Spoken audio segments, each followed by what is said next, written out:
This program is made possible in part by a grant from Pepsi Mid-America and by the individual members of the Lincoln Academy of Illinois.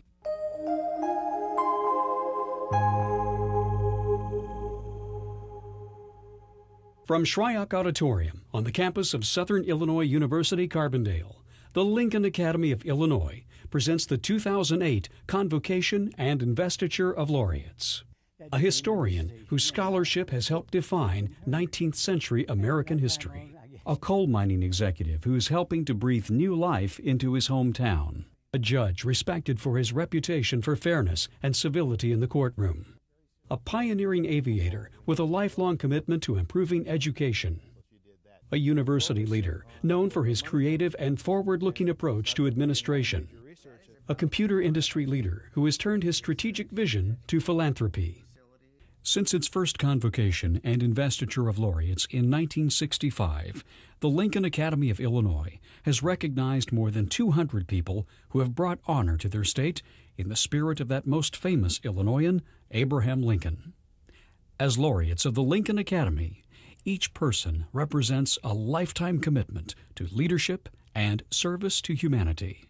Those who receive the Lincoln Academy's award, the Order of Lincoln, are always those who have done something extra on behalf of their community. Merely being successful in your own life isn't as important as being successful in the lives of others. And so therefore we look for those individuals who can inspire by their actions those of us who want to follow and emulate them. The Lincoln Academy of Illinois was patterned upon the learned academies of Europe.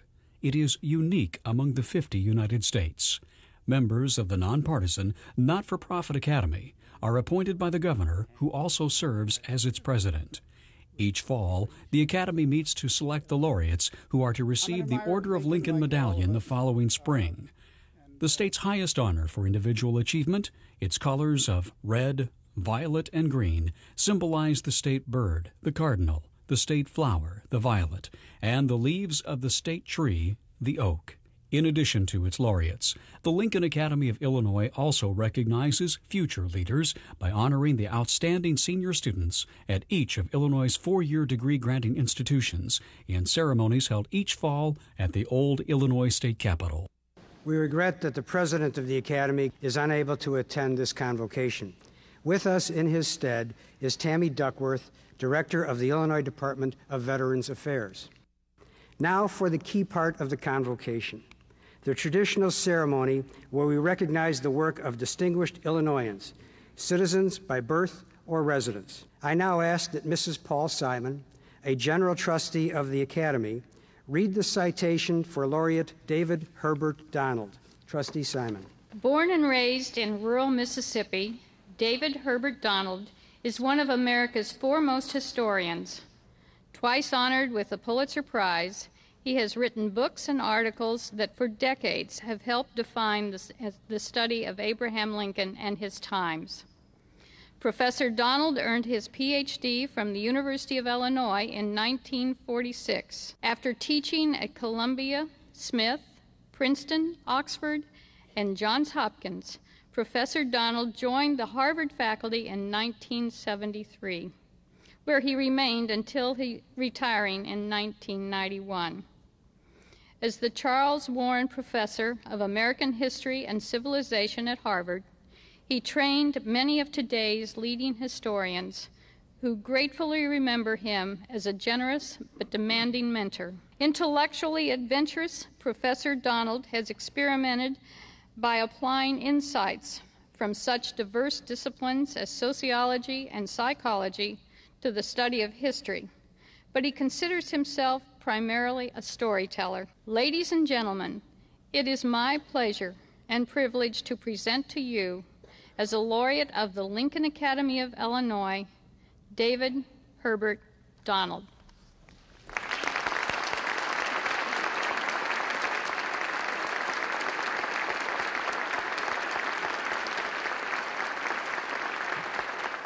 Southerners like to tell stories. I think of history as a story. And I loved to talk to students, many of whom had always thought of history as dates, treaties, battles. And I want to tell them stories about what was happening and how people felt and how they thought. Professor David Herbert Donald's career as one of the nation's foremost historians began in graduate school at the University of Illinois, where he studied under the noted Lincoln scholar James G. Randall. I sat at Professor Randall's side day after day after day as he was working, brought him books from the library, looked up things for him, and a good deal of the time simply sat at the typewriter and typed as he dictated.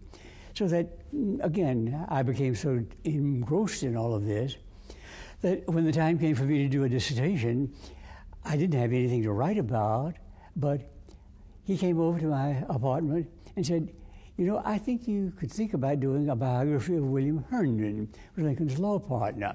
Nobody's ever done one, and Herndon's papers have just become available, and you might find it interesting. And I thought, well, why not? And so I did. That became my dissertation and my first book, Lincoln's Herndon. And from that time on, I guess you can say I was trapped.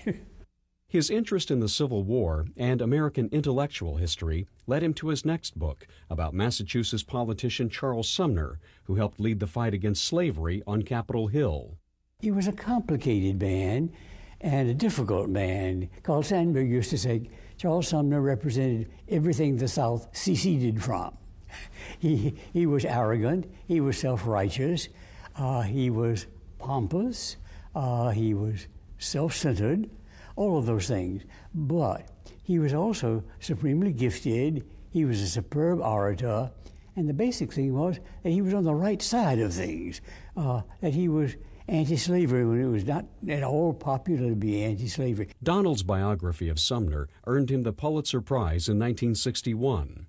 A second Pulitzer arrived in 1988 for Look Homeward, A Life of Thomas Wolfe. I was teaching at Harvard by that time and discovered, to my amazement, that Wolfe's papers are all at Harvard. They'd all been given to Harvard. And one whole wall from here, as far as you could see in that direction, was covered with these black boxes of manuscripts. That, says the librarian, is Thomas Wolfe. I said, oh my, how many pages do you think there are in all of this? Well, he said, nobody's counted, but I would guess between 3 and 6 million pages. I thought, okay, that keeps me busy for a while. And so I started working on Thomas Wolfe. His popular Lincoln, published in 1995, is considered by many to be the best single-volume biography of the 16th president to date. I decided that I would do all of Lincoln. I would not try to do Lincoln and Lincoln in and so forth and so on. Just everything that I could find about Lincoln, I was going to do the whole story. And a second, that I was not going to do a kind of biographical study of me and Lincoln. I tried to keep myself out of this. It's a story that Lincoln is told in his own words with minimal kind of commentary on my part. I tried not to say, oh, and wasn't that clever, or wasn't that a stupid thing to do, but let the reader do this himself. And so it turned out to be that kind of book. In a curious sense, it's an objective book, that it lets the leading figure tell his own story. And it seems to have worked very well. Lincoln's experience as a lawyer taught him to get to the point in simple declarative sentences. But Donald says the president's love of the classics permeated many of his speeches and writings. I think over the years I came increasingly to admire his literary perfection. It would have been so easy to slap together some messages, to write hasty notes, not to write at all.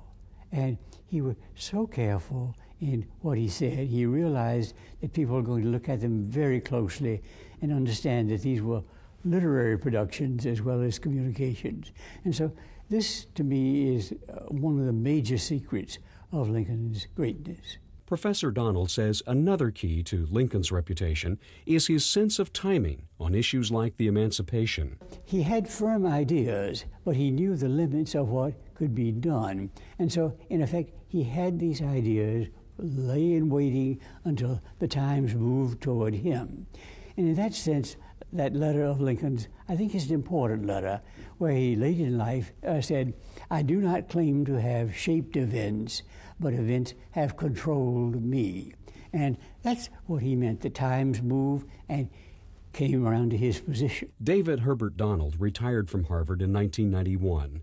He says for him, teaching is an act of inspiration for both the student and the teacher. Every now and then when I publish something or get some kind of public attention, I am just so delighted that I'll get letters all the way back from students who were in my class in 1948, I'll have you believe, all the way up saying, oh, you used to say things like that when you were in your class, teaching your class at Smith, or when I was in your class, and so forth and so on. And it really warms your heart. This is an unusual award for me in that I was not born in Illinois, and most of my life have not lived in Illinois. But some of my formative years were spent here at the University of Illinois, that great university, with the greatest Lincoln scholar who's ever lived, James G. Randall. And to him and to the university, which carried me and gave me my education in graduate school, I owe an immense debt of gratitude. It's going to be very hard for me to live up to that. Thank you so very much. Born and raised in Pinckneyville, Illinois, Earl F. Englehart has enjoyed a stellar career as a coal company executive, and he is now chairman of the Federal Reserve Bank of St. Louis. But his hometown has remained close to his heart, and he is now leading the way to a revitalized Pinckneyville. Mr. Englehart's work ethic and energy guided him to the top of the largest coal company in the world. As Peabody Energy's CEO and chairman of the board, Mr. Englehart transformed the company into a global industry leader. Mr. Englehart maintains close ties to Pinckneyville, his hometown. He formed the charitable Future of Pinckneyville Foundation to support local education, recreation, and commerce. As a leader in the city's strategic planning process, Pinckneyville Partnership, Mr. Englehart is helping to develop a vision of a more prosperous future for this Southern Illinois city. Distinguished guests, ladies and gentlemen, it is my privilege to present to you as a laureate of the Lincoln Academy of Illinois, Mr. Earl F. Englehart.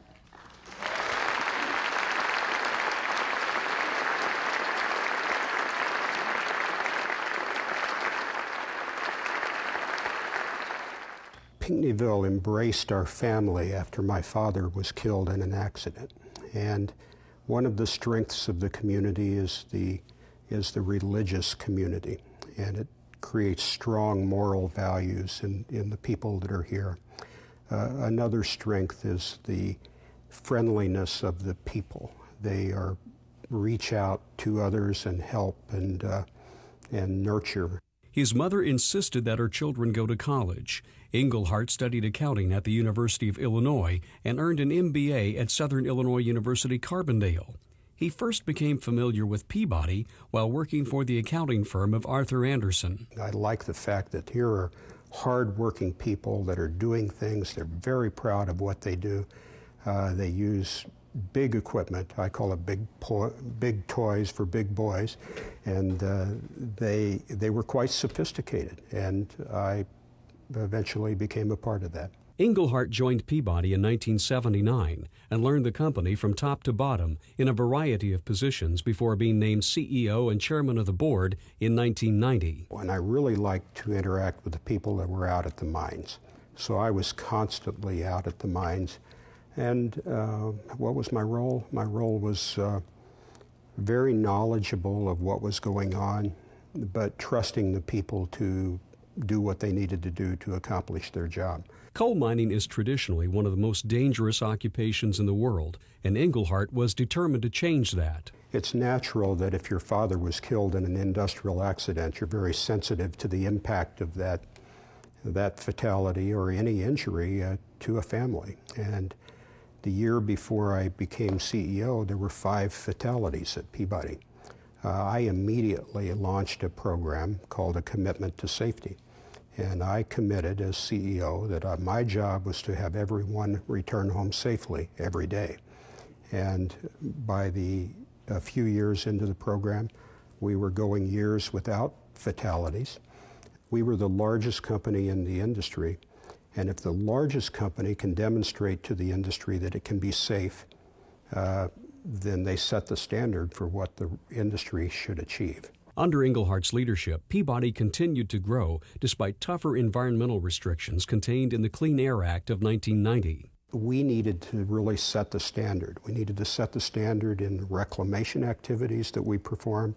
We needed to set it in the quality of the product we produced, and we needed to set it in encouraging our product to be used cleanly.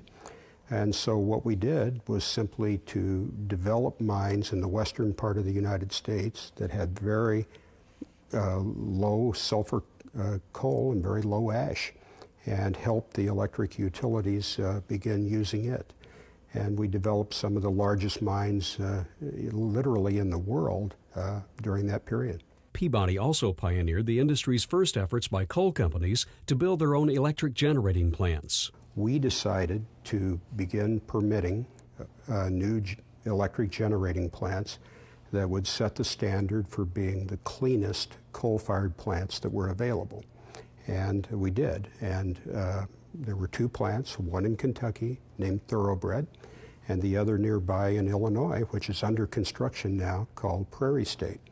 And Prairie State, when built, will set the new standard for best available control technology, or in other words, the standard for the cleanliness of coal-fired generating plants. Englehart stepped down as Peabody CEO in 2005, but remains active with Patriot Coal Company, a Peabody spinoff.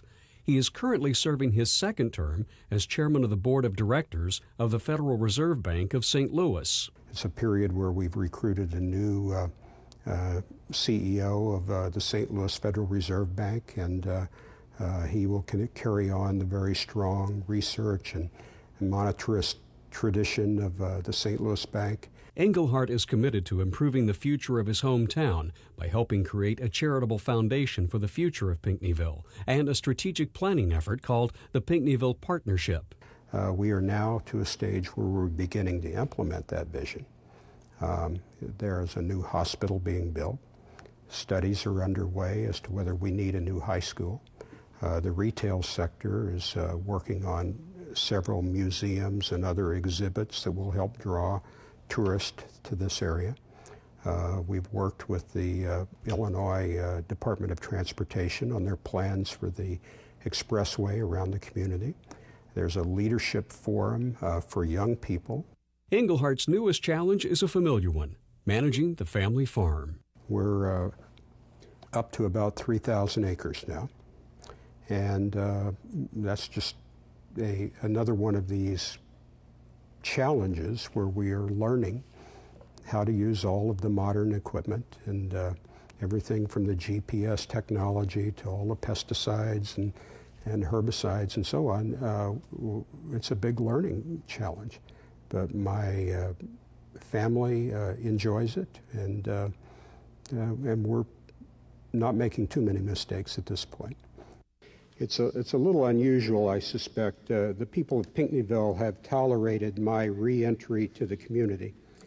I think they have some amusement.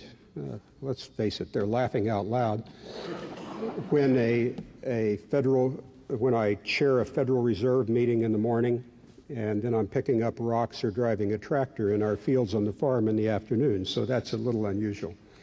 But it's due to the affinity and the love of the state, and I will do my best to give back the way I can to the state. And thank you all for joining us. I'm deeply honored for the award. Thank you.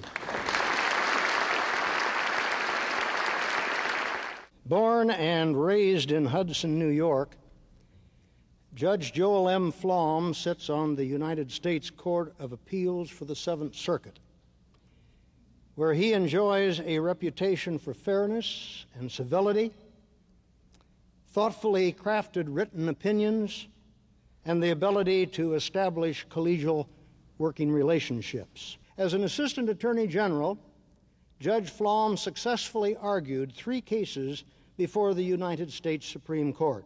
Judge Flom began his career on the federal bench in 1975 with his appointment to the United States District Court for the Northern District of Illinois. In 1983, he was elevated to the United States Court of Appeals for the Seventh Circuit, where he served as chief judge from 2000 to 2006. He successfully molded an independent-minded group of jurists into what one associate called an incredibly collegial court. Distinguished guests, ladies and gentlemen, it is my privilege and my immense personal pleasure to present to you, as a laureate of the Lincoln Academy of Illinois, Judge Joel M. Flom.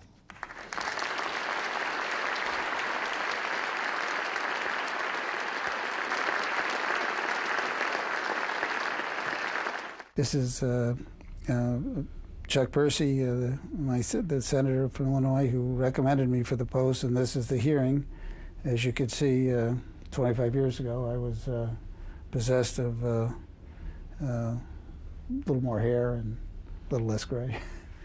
Judge Joel Flom believes working behind the counter of the family grocery store as a kid made him a good student of human nature, something that proved invaluable in over 3 decades on the federal bench. It was a great experience. I went to work early, but I got to meet people. I was behind the counter when I was still in my single digits as a kid, and it's growing up in a small town is a unique experience, I think, for somebody who is going to later in life interact with the public.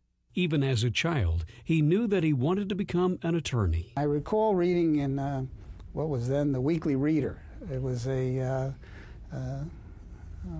paper that came to grade schools, and it spoke about the high percentage of lawyers who were in the national and state legislatures.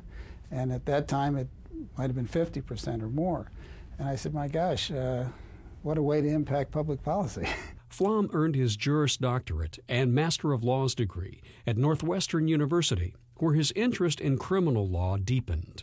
As an assistant Illinois Attorney General, Flom argued 3 cases before the U.S. Supreme Court, including a landmark case that resulted in judges being allowed to remove unruly defendants from the courtroom. And they took the case in a unanimous ruling, which I believe one commentator said it was the first unanimous ruling since World War II for the prosecution. They empowered a trial judge in state or federal court to remove an unruly defendant with appropriate warnings and an opportunity to come back.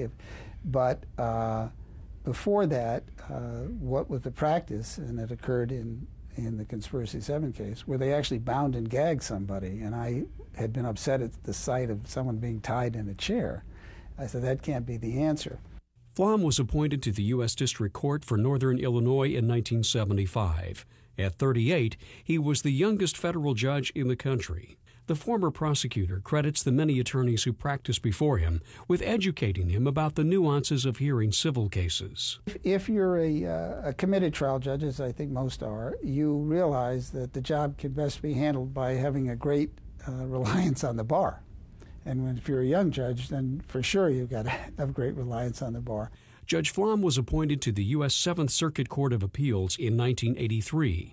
The court handles federal appeals cases for Illinois, Wisconsin, and Indiana. The appellate responsibility is to be a filter that makes you comfortable that the vast bulk of justice that's dispensed at the trial level has been done well. And in this country, since the majority of cases are affirmed on appeal, it's there to give you assurance that the process it does get at least a scrubbing by a panel of at least 3 or more judges. Despite a busy schedule, Judge Flom volunteered to serve in the U.S. Naval Reserve as an officer in the Judge Advocate General's Corps. In 2000, he became Chief Judge of the Seventh Circuit. His personal judicial philosophy reflects a genuine concern for the people behind the cases he considers. I tell my law clerks that I want our focus to be on the person who lost the litigation. not the person who won. The person who won may be interested in how you came about the process, but they're generally just pleased that they're successful in litigation. To me, it's very important that the person who lost come away as best they can, both the lawyer and the litigant, with the sense that their issues were addressed.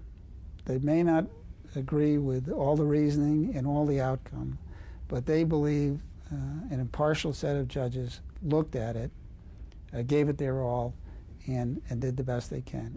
Judge Flom stepped down as chief judge in 2006, but the lifelong sports fan says he plans to stay active as long as he feels he's still at the top of his game. My dream is to, as I think you know, I'm a baseball fan. I'd like to follow the lead of Ted Williams, the great Boston slugger, and hit a home run my last time at bat. So if I can use that as a metaphor, try to leave on whenever that time comes with a sense that I was still at the top of my game, that would mean a lot to me. I'm an admirer of Lincoln, like all of us, and we wouldn't be here, I suspect, if we didn't have this great reverence for perhaps our greatest president. My admiration for him stems for his incredible capacity in the midst of stress and strife to hold us all together. My commitment to public service has always tried to mirror, in some small way, what he told us about this great nation and, of course, this great state. So it's with great humility I accept this award, and as I say, feel I share it with so many of my colleagues through the years on the bench. It's a great nation, a great state. This honor truly does humble me, and I thank you all for your attendance. Born and raised in Centralia, William Ronald Norwood is a pioneering African-American aviator whose enthusiasm for flying has inspired others in the air and on the ground. Mr. Norwood's childhood interest in aviation was piqued by his elementary school principal, one of the famed Tuskegee Airmen, an African-American World War II flying squadron. Later, as a student at Southern Illinois University, Carbondale, Mr. Norwood got his first real taste of piloting as a Reserve Officers Training Corps cadet. In 1966, Mr. Norwood joined United Airlines, the world's largest commercial airline. He was the company's first African-American pilot and the first to rise to captain. And he eagerly paved the way for others through his dedicated service through the Organization of Black Airline Pilots, which he helped found in 1976. In 2001, he completed 27 years of service on the Board of Trustees of Southern Illinois University. With his wife Molly, Mr. Norwood established 2 scholarships at the university, as well as an endowment for the Paul Simon Public Policy Institute. Distinguished guests, ladies and gentlemen, it is my privilege to present to you, as a laureate of the Lincoln Academy of Illinois, William Ronald Norwood.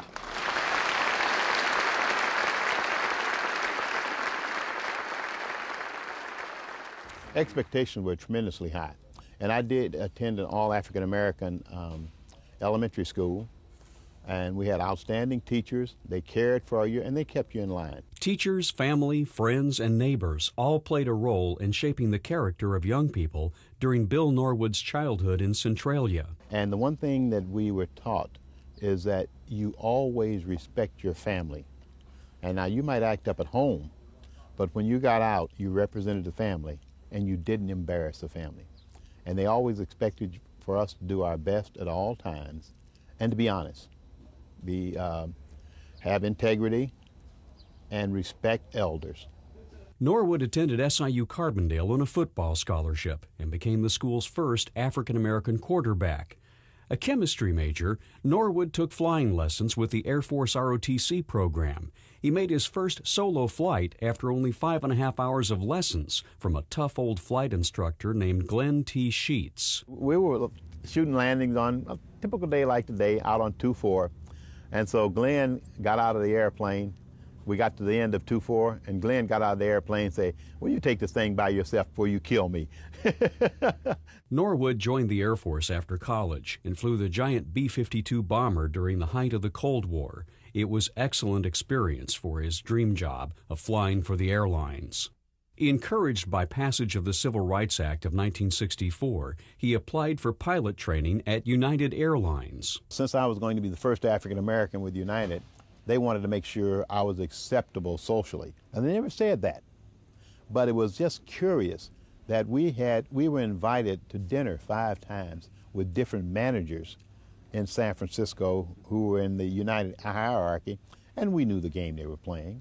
They were checking us out and seeing how we're going to fit in and not embarrass them. So I took them to 5 of the most expensive restaurants in San Francisco. And we had a great time because we knew the game. Norwood flew a wide variety of airliners during his time at United, but one stands out as a sentimental favorite. I like the 727, and I think most pilots like the 727 mainly because the 727 was an airplane with the big speed brakes, with the big flaps and everything. You could get out of a situation easily when you back yourself into a corner. Norwood and his wife Molly became active in civil rights issues in the Chicago suburbs during the 1960s. Well, number one, we moved to Elk Grove Village. We were about the 5th African-American family, and we had gone through a lot of things being rejected in housing throughout the Chicago area. And so we started working with Martin Luther King group to facilitate getting housing and jobs in the community, and this worked well. So we did those type things, and we became very active in the community so we could help people get into the community. His appointment to the Southern Illinois University Board of Trustees in 1974 gave him a chance to work with young people at his beloved alma mater. Most of my joy here was dealing with the students, and I tried to encourage them to come to board meetings to see what the board is doing for you and to you, and not just come when an issue of great concern is coming before the board. Norwood helped SIU Carbondale's aviation programs develop internships with the major airlines and air cargo companies to give the school's graduates a leg up on the competition from other flight schools. In the internship, they get to work at the different corporations and find out what it's about. They look at the corporations also look at them. He flew his last flight as an airline captain in 1996 as his air traffic controller's son cleared him for final approach at Chicago's O'Hare International Airport. And I asked him about 200 feet. I said, "Are you guys in the tower grading this landing?" And they said, "Every last one of us are." And it was a grease job. Today, Norwood continues working with young people through a program he helped organize through the Organization of Black Airline Pilots. When we brought the program to Southern Illinois particularly, is to get youngsters who had not been in a technical field to show that they could be successful and didn't have to fear new technology, and they could succeed. And it worked well. And the big thing we strive to do down here was to have it gender diversified and also ethnic diversified. Bill Norwood's pioneering career at United was immortalized when his name was painted on the 727 airliner that draws thousands of visitors each year at Chicago's Museum of Science and Industry. It's a powerful symbol of a man who dedicated his life to serving as a role model to generations of young people. All of us have been given a lot of assistance by people known and unknown, so we have an obligation to give back. We share a space on this earth. We should make it a better place and give back to people who need the assistance. We all need mentors, positive role models regardless of our ethnicity or our station in life. A few of my mentors, one was mentioned, William Harold Walker, Tuskegee Airman, who instilled in me the grandeur of flight. Upon coming to Southern Illinois University at Carbondale, President Delight Morris led an institution that demonstrated how an open, inclusive, opportunistic community could be. Athletic Director Don Boydston and backfield coach Carmen Picone were very instrumental in my quarterbacking success. This continued to open my eyes that all of the world was not unfair. The one thing family, friends, and community, church taught me each of us is to reach back and help others make our world better. The expression, we make a living by what we get, we make a life by what we give, is true. Thank you again for this tremendous, unexpected, and humbling honor. Becoming a laureate of Lincoln Academy is an impossible dream fulfilled. Born in Edwardsville, Illinois, Kenneth Shaw spent 38 years as a university administrator, earning a national reputation for his thoughtful and creative approach to academic leadership. In 1969, he became dean of Maryland's Towson University, and he spent 8 years before returning to Illinois in 1977 as president of Southern Illinois University at Edwardsville. In 1979, he became chancellor of the Southern Illinois University system, and in 1986, president of the University of Wisconsin system. In 1991, he was appointed chancellor and president of Syracuse University of New York. Distinguished guests, ladies and gentlemen, it is my privilege to present to you, as a laureate of the Lincoln Academy of Illinois, Dr. Kenneth A. Shaw.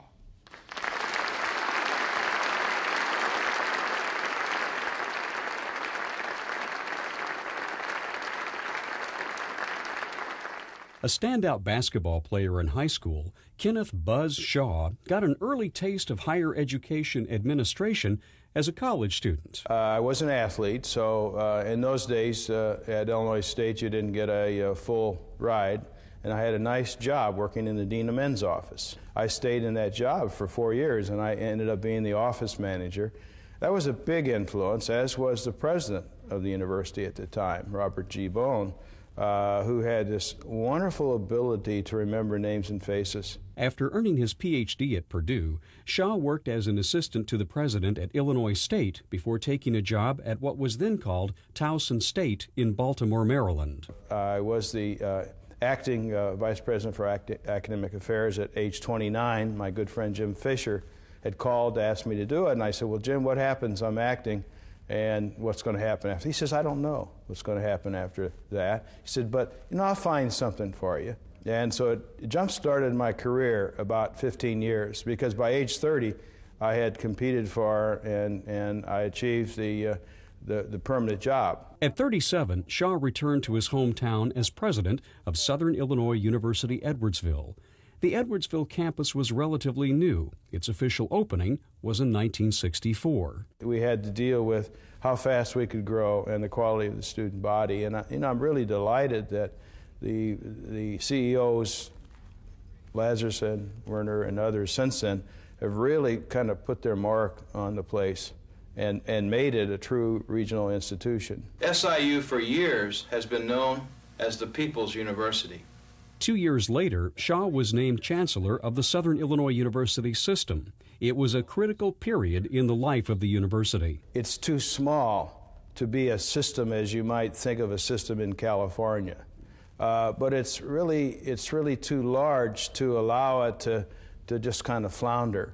And so the challenge was to find a way that gave the campuses continue to have the autonomy that they needed to achieve what was important to their regions and to their mission, but at the same time to have some coordination.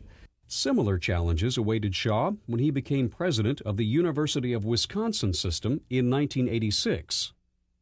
The challenge there, again, was to provide the institutions with enough autonomy, particularly Madison, which is a flagship internationally reputable institution, to provide it with the flexibility it needed, at the same time to bring it all together and keep people more or less on the team, but nevertheless having their own piece that they were going to do. And that piece at one campus would be a little different than another piece, and we'd all be happy about that, with Madison sort of hovering over with all of its grants and foundation money. Shaw's greatest professional challenge came in 1991 when he was appointed chancellor and president of Syracuse University in New York.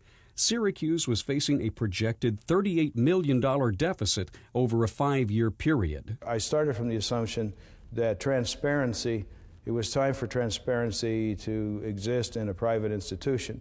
And so we had, everything was open. And there were people that thought that the endowment had so much money that this wasn't a problem. There were people that thought we were going broke.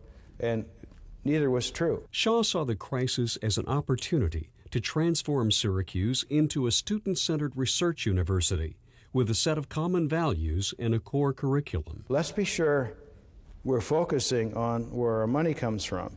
If you count the auxiliaries plus tuition, it's about 80% undergraduate tuition. And it's not that we are not a major research institution, but let's be sure we know who we are. And so that was the backdrop to dealing with the issue. And we developed a 3-year plan within 6 months that started this. And we spent money because the university was not poor. It was just, it had to change its ways. We spent a lot of money. We spent money on institutional improvement. We spent money on faculty early retirements, and it all worked. And so it's nice to have something in your career that really worked. Dr. Shaw retired as president of Syracuse in 2004. He continues to teach courses in leadership as a university professor and has written about his approach to leadership in numerous articles and book chapters, as well as 2 books, The Successful President and The Intentional Leader.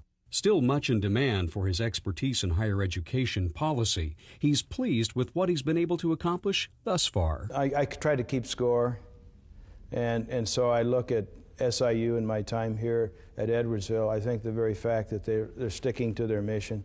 I think for the overall system that I was able to bring some rationality to the way it was governed, giving the campus its freedom.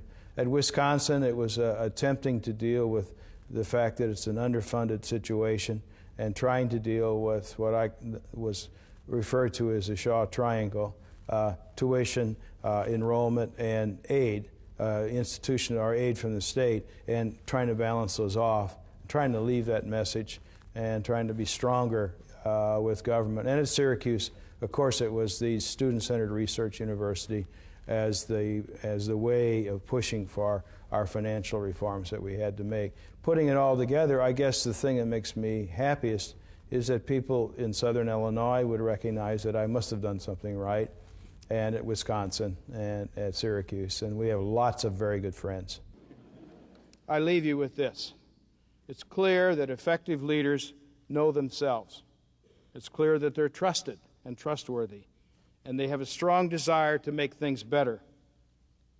Ladies and gentlemen, this is Rosemary Crisp, daughter of Southern Illinois, and may I add to this description Rosemary's courage and unbelievable strength, a friend of many here. If Rosemary Crisp were here today, she would be proud of each and every one of us. We cannot and will not let her down. Thank you very much.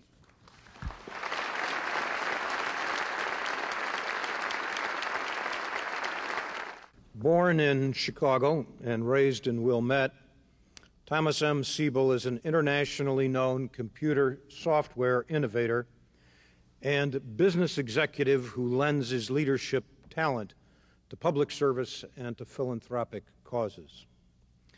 In 1993, Mr. Siebel formed what became one of the world's leading software companies, Siebel Systems.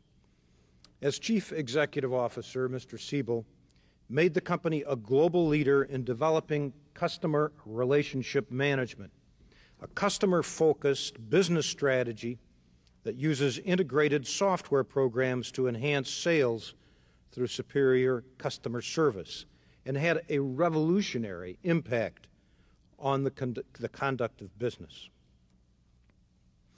Mr. Siebel has brought the same drive, innovative thinking, and talent to his public service and philanthropic work.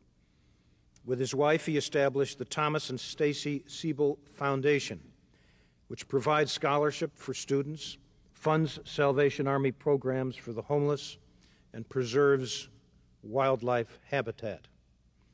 In Montana, his second home, recognizing an epidemic, he founded the Montana Meth Project, a powerful anti-drug campaign that earned a White House commendation in 2006. Distinguished guests, ladies and gentlemen, it is my privilege to present to you as a laureate of the Lincoln Academy of Illinois, Mr. Thomas M. Siebel.